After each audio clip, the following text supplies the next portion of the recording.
governo de Pernambuco, através da Secretaria de Defesa Social, proibiu a participação de manifestantes mascarados nos protestos. Quem resistir a essa determinação e insistir em esconder o rosto durante as manifestações pode ser preso em flagrante. A decisão foi tomada depois que o protesto de quarta-feira terminou em quebra-quebra. A decisão de usar mais rigor foi tomada depois que os vândalos fizeram várias depredações no protesto da quarta-feira. A maioria deles estava com o rosto coberto, com máscaras e com panos. Eles quebraram um bicicletário, danificaram 7 trens do metrô e queimaram um ônibus. A polícia chegou a afirmar que foi pega de surpresa pela forma radical como os baderneiros agiram na manifestação. O secretário de Defesa Social, Wilson Damasio, disse que a polícia vai revistar e vai prender em flagrante todos que forem apanhados com máscaras, usando artefatos explosivos e também escudos nas manifestações. Toda manifestação onde pessoas mascaradas, portando artefatos explosivos, com escudos, enfim, que demonstrem que ali estão para praticar atos de vandalismo, elas serão revistadas e, se recalcitrantes em tirar a máscara ou entregar todos os artefatos, serão efetivamente presos em flagrante.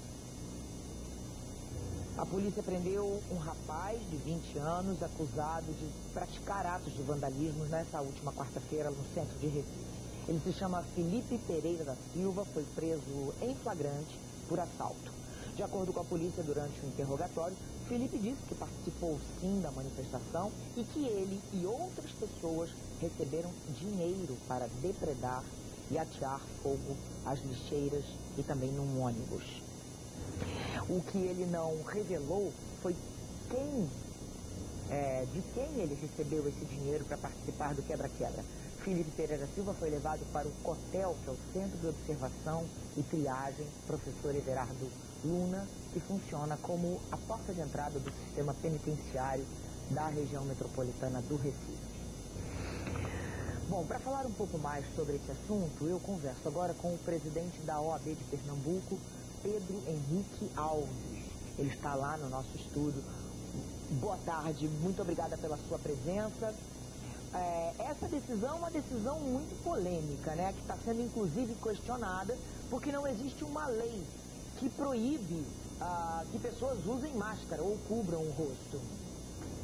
Na verdade, de fato, boa tarde, acredito que não há lei realmente que preveja a prisão para quem cobre o rosto. Contudo, a autoridade policial está investida de poderes para abordar aqueles que se apresentam numa condição de suspeitos para a prática de algum crime. A exemplo daquele mascarado que está na frente de uma agência bancária. Então, esses episódios de quarta-feira lamentáveis mostraram que aquela associação não foi para fins pacíficos, como assegura a nossa Constituição.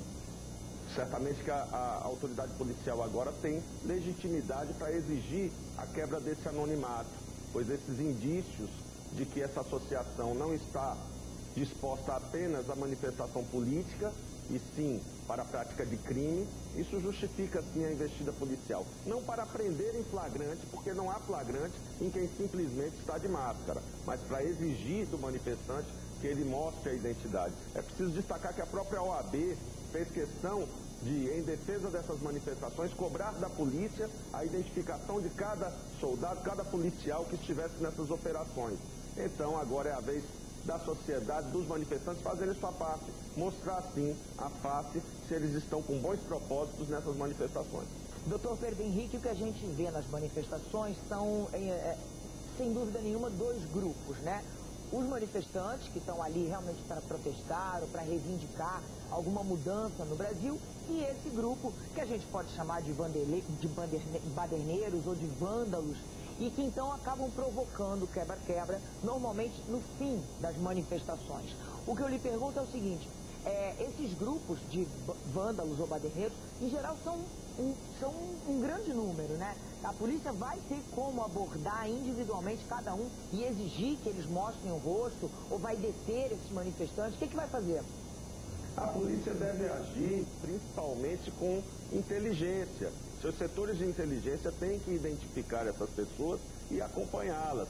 nas redes sociais, no Facebook, nas formas que eles já vêm organizando essas manifestações. Essa é a maior ferramenta da polícia e não a violência. A gente tem preocupação com excessos de parte a parte. Que a polícia tenha mudado o protocolo de abordagem nessas situações, eu acho que foi correto. O protocolo mudou porque essas manifestações mudaram em Pernambuco. Em junho, Pernambuco deu um exemplo. A sociedade foi às ruas, realmente num movimento caracterizado pela horizontalidade, sem que estejam havendo aparelhamentos e muito menos no propósito de baderna e de vandalismo. Agora, isso destoa do que vem acontecendo nesses últimos dias, notadamente na última quarta-feira. Quarta-feira ficou caracterizado por grupos organizados, com lideranças, a exemplo do jovem que foi preso hoje, remunerado para atear fogo em um veículo.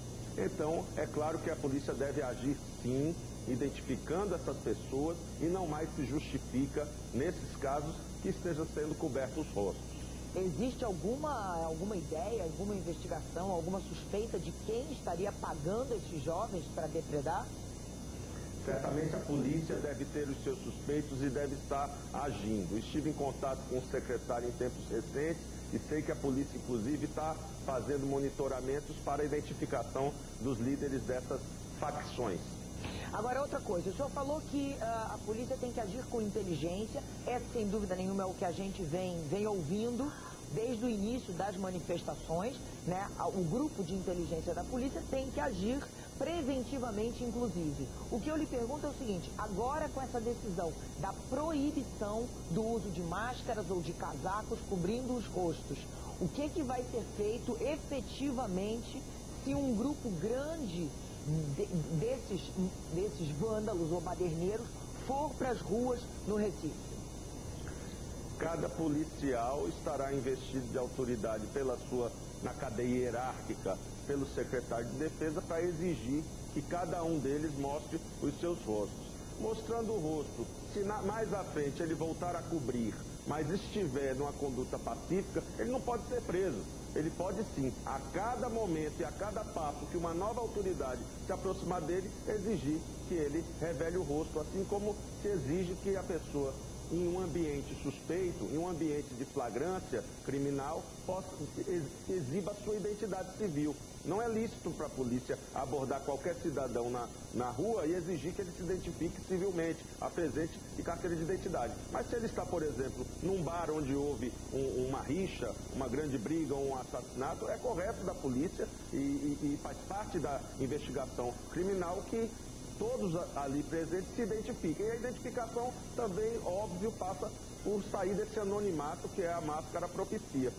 Deixa eu lhe fazer uma pergunta usando aquele dito popular que é o advogado do diabo. Digamos que o manifestante está na rua, essa pessoa está na rua mascarada, em ação suspeita, e o policial para, exige que ele tire a máscara ou tire o casaco, e ele diz não, porque não existe uma lei que me proíba de usar uma máscara no meio da rua. Como é que fica? Provavelmente a saída não vai ser jurídica.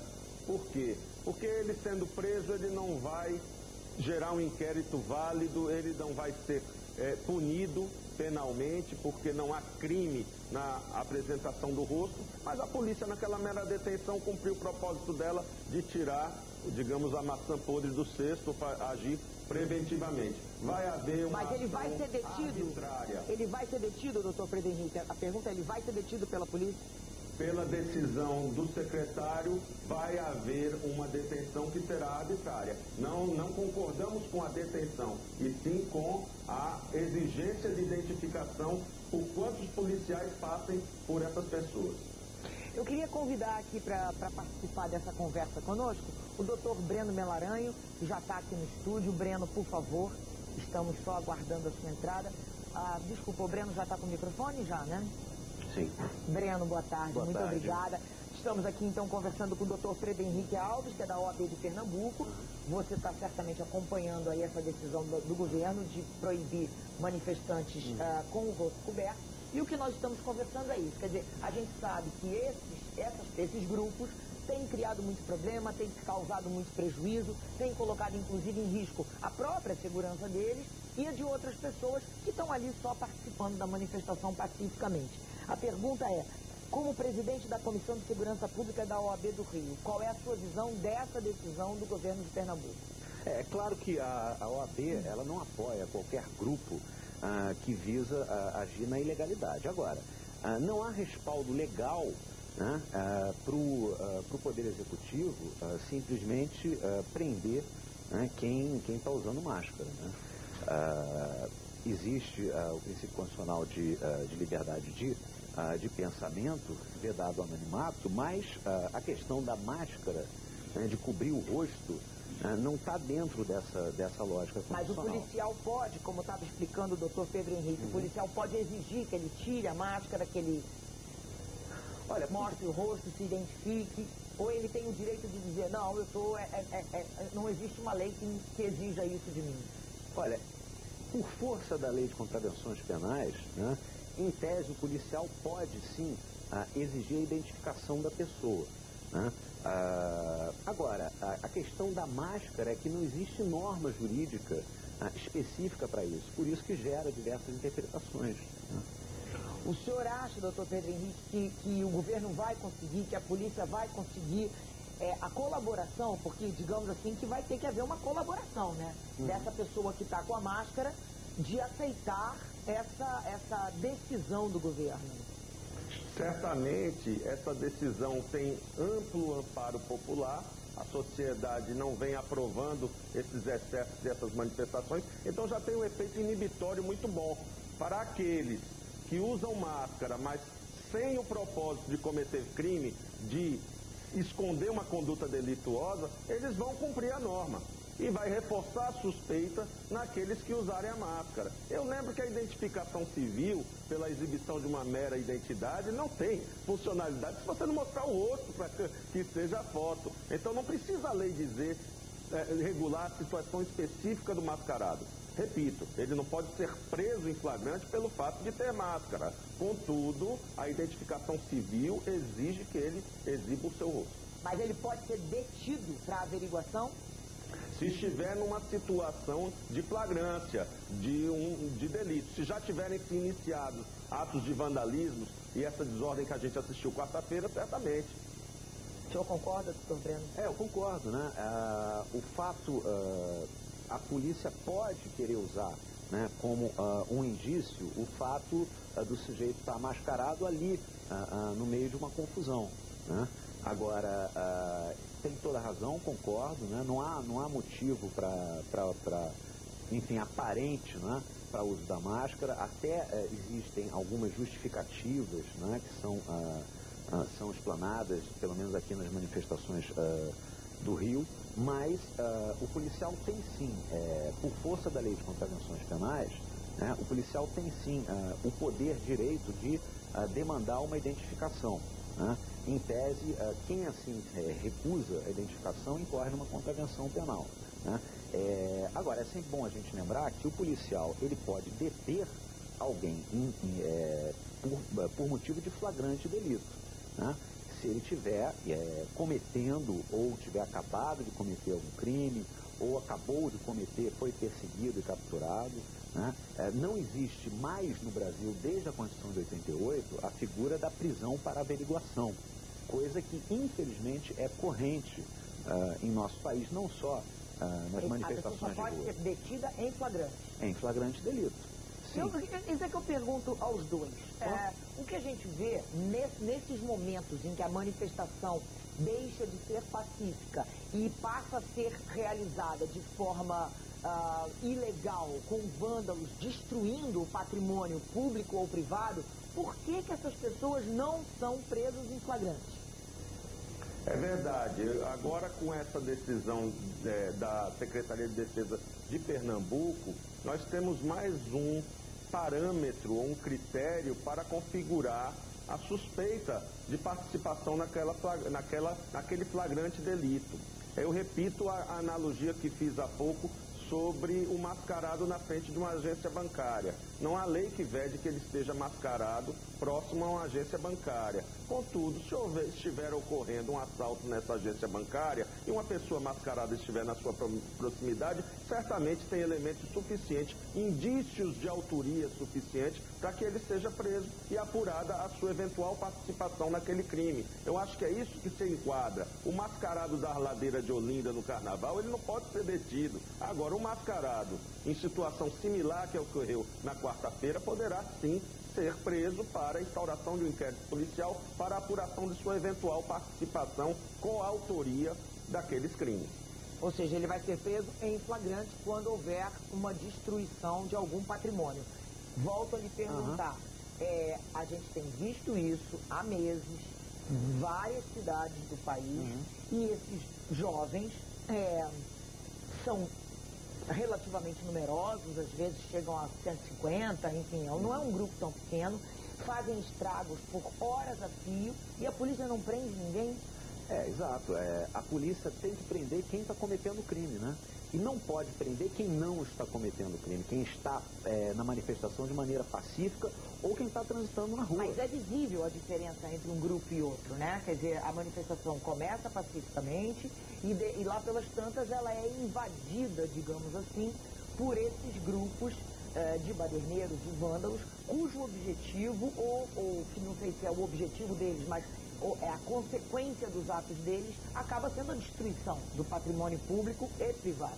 Leilane, a Polícia de Segurança Pública, no caso a Polícia Militar, a que faz o policiamento preventivo, ostensivo, ela tem ou deveria ter elementos para separar, né, para ver quem é que está cometendo crime de dano, crime de lesão corporal e tantos outros crimes, né, para deter essas pessoas em flagrante delito.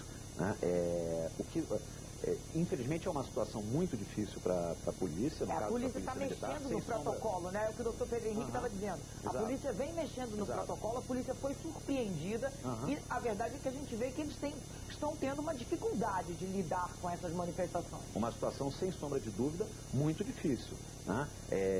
E o que a gente... Não seria o caso de usar, por exemplo, um megafone, alguma coisa dizendo quem estiver de boa fé, senta, para poder deixar bem claro que grupo é que grupo, quem pertence a qual grupo? Será que isso não...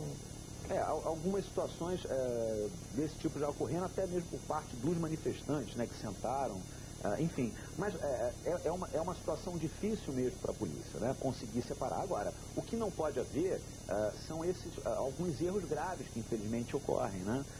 De prisão de gente que não está praticando crime e da falta de prisão de gente que está lá de maneira muito ostensiva. E da ação da polícia com spray de pimenta ou com, enfim, agressões e bomba às pessoas que estão ali ou passando pelo lugar, simplesmente, ou se manifestando pacificamente. E o que não pode haver também foi o que aconteceu em Recife, que é pessoas que foram descobertas recebendo dinheiro para depredar.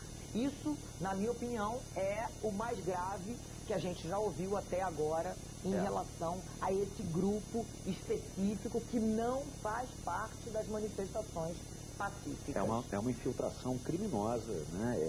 Especialmente se eles estão recebendo dinheiro. Aquilo é pago por alguém, né? Há que se chegar a quem está pagando essas pessoas. Doutor Pedro Henrique Alves, da OAB de Pernambuco, muito obrigada. Doutor Breno Melaranho, da OAB do Rio, muito obrigada. Esse é um assunto, sem dúvida nenhuma, importante para o país, sério, e a gente espera que a polícia de Pernambuco, então, descubra quem é que estava pagando a esses vândalos. Muito obrigada. Obrigado, Leila.